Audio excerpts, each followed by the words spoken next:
ახლა კი სოფელი, რომელიც 8 წელია გარე სამყაროს მოწყვეტილია დუშეთის რაიონის სოფელ ვეძათხევში, წლები არ არის სამანქანოგზა, მაღაზია, მედპუნქტი და სასწავლო დაწესებულება.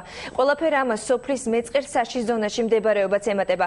გეოლოგებმა დასკვნა ჯერ კიდევ 2005 წელს დადეს, თუმცა მოსახლეობა გასახლებას ამ დრომდე უშედეგოდ ელის. რა პოზიცია აქვს ადგილობრივ ხელისუფლებაში? ქეთი ბრაჯულის რეპორტაჟი.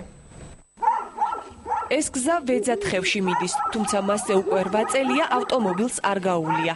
ეს ის ტრანსპორტია, რომელიც მეწყერისა და უამინდობის შედეგებს სოფელში ყველაზე უკეთ უმყრიწლის. გიორგი ზვიადაურის სწავლა-განათლება ამ წიგნით და ამ პატარა ოთახში სრულდება. გიორგი სურვილის მიუხედავად სკოლაში არ დადის, რადგან სასწავლო დაწესებულებას ფეხით გასავლელი 12 კილომეტრი აშორებს. მინდა სკოლაში არ უნდა რომ საშია გზის და წყლის გამო. ნაბისი ზვიადაური ვეძათხევის უხუცესია, უკვე 80 წელს მიტანებული ამ გზას სახლიდან სოფელში არსებულ ერთადერთ წყარომდე დღეში ორჯერ გადის. გაჭირება მაქვს შვილო, ორჯერ ჩამოდივარ წყალზე, რო დასტოს და წვიმიანია, სულ წვიმის წყალს სვამ.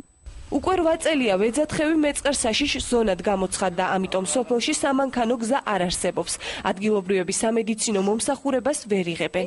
გარსევან გოგოჭური მეზობელ სოფლიდან მოდიოდა, წყალმა დაახრჩოწე, აიღო მაგისი ძმა, ღამე მისა ავად გახდა საღამოს ბიჭი, წვიმა იყო, ძალიან ცუდი ამინდი იყო და 24 წლის ბიჭი გარდაიცვალა, სანამ გათენდა და სასწრაფო ვერ მოვიდოდა, კიდე ურეკეთ, მაგრამ ვერ მოვიდოდა.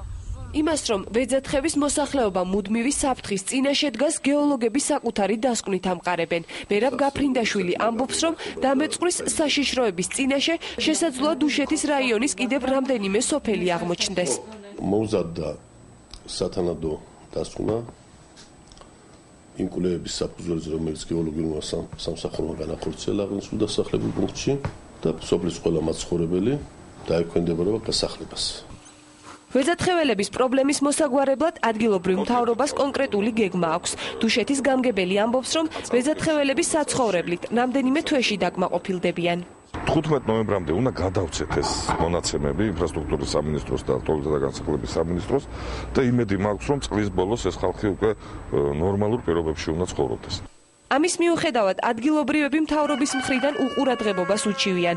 ვეძათხეველები ამბობენ, რომ სოფელში მთავრობამ ჯერ ვერ ჩამოაღწია, თუმცა საარჩევნო გზავნილები ამ გაზეთის სახით სოფელში მაინც ხვდება.